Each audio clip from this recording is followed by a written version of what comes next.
Majority సీట్లే లక్ష్యంగా BJP secret operation.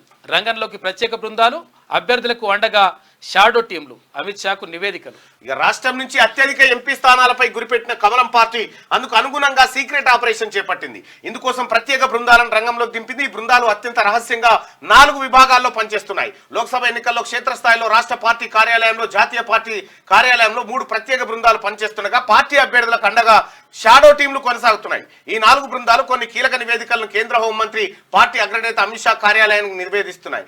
Lok Sabha ఎన్నికలను అత్యంత ప్రతిష్టాత్మకంగా తీసుకున్న అమిత్ షా తెలంగాణలో ప్రచారాన్ని ఎప్పటికప్పుడు సమీక్షిస్తున్నారని పార్టీ వర్గాలు వెల్లడించాయి. ఇందుకు అనుగుణంగా కొంతమంది అభ్యర్థులకు స్థానిక నియోజకవర్గ పరిస్థితులకు అనుగుణంగా సలహాలు, సూచనలు అందుతున్నాయి.